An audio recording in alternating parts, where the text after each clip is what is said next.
सब कुछ एक नॉर्मल शाम से शुरू होता है। स्कॉट फैचलर नाम का एक आदमी अमेरिका एरिजोना में रहता था। पड़ोसियों के लिए वो एक नॉर्मल डिसेंट हस्बैंड था, एक रिस्पॉन्सिबल फैमिली मैन। उस रात भी सब कुछ नॉर्मल ही लग रहा था। दोनों हस्बैंड और वाइफ डिनर करने के बाद सो गए, लेकिन कुछ घंटों बाद उनके पड़ोसियों ने अजीब सी आवाज सुनी, जैसे कि कोई चाकू गिर रहा हो और चिल्लाने की आवाज। और जब वो बाहर आए, उन्होंने देखा स्कॉट के हाथ में एक चाकू था और स्विमिंग पूल में उसकी वाइफ की डेड बॉडी पड़ी थी। उनके पड़ोसियों ने यह सब देखकर तुरंत ही पुलिस को बुला लिया। पुलिस आई और स्कॉट पकड़ा गया क्योंकि उसके कपड़ों पे खून लगे हुए थे। सीन एकदम क्लियर लग रहा था मर्डर का। लेकिन जब उससे पूछा गया तो उसका जवाब सुनकर सभी लोग हैरान हो गए थे। स्कॉट बोला, मुझे कुछ याद ही नहीं है, मैं तो बस सो रहा था। सुबह में जब स्कॉट जागता है, पुलिस उसके बेडरूम में होती है। उसका फेस एकदम ब्लैंक था, ना कोई गिल्ट ना शॉक, सिर्फ कंफ्यूजन लग रहा था। और तब शुरू होता है ब्लफिंग इन्वेस्टिगेशन। क्या इंसान सोते हुए भी मर्डर कर सकता है? साइंटिस्ट के लिए तो ये केस एक इम्पॉसिबल लग रहा था, लेकिन फिलोसफिस्ट ने कहा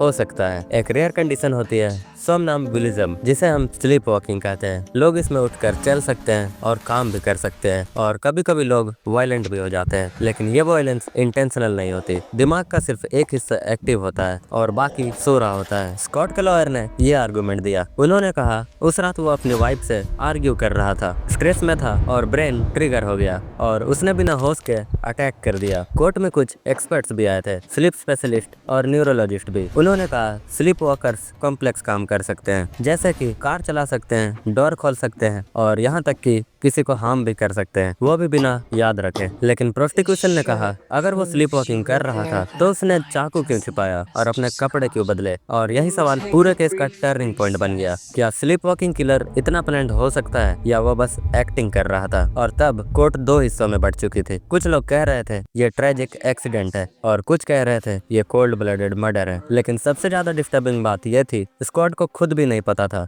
कि उसने क्या किया है। उसके दिमाग में सिर्फ एक खालीपन था, जैसे कि एक नाइटमेयर। साइंटिस्ट ने बताया स्लीप वॉकिंग में ब्रेन के न्यूरोमोटर्स एक्टिव रहते हैं, लेकिन रीजनिंग और एम्पैथी जोन ऑफ हो जाते हैं। मतलब इंसान एक चलता फिरता रोबोट बन जाता है। वो रिएक्ट तो कर सकता है पर सोच नहीं सकता है, और यही बात उसे डेंजरस बनाती है। स्कॉट का केस दुनिया भर में एक डिबेट बन गया था। क्या कोई इंसान सोकर भी किलर बन सकता है, और अगर हाँ तो क्या उसे सजा मिलनी चाहिए या नहीं? यूके में एक ऐसा ही सिमिलर केस मिला था ज्यूलियस लॉ नाम के आदमी का। एक दिन वो अपने फादर के साथ डिनर कर रहा था, सब कुछ एकदम नॉर्मल था। वो सुबह उठता है और उसके घर में पुलिस होती है। उसके फादर की डेड बॉडी पड़ी होती है और उसके कपड़ों पर खून के निशान होते हैं, लेकिन जूलियस को खुद नहीं पता होता है। एक्सपर्ट्स ने उसका ब्रेन स्कैन किया और कंफर्म किया कि वो एक क्रॉनिक स्लीप वॉकर था। रिजल्ट में कोर्ट ने उसे not guilty by reason of autism declare कर दिया। पर फिर सवाल यही उठता है, अगर कोई नींद में मर्डर करके बच जाए तो जस्टिस कहाँ गया? विक्टिम के परिवार के लिए तो ये सिर्फ एक टेक्निकल स्केप लगता है, और यही स्लीप वॉकिंग डिफेंस को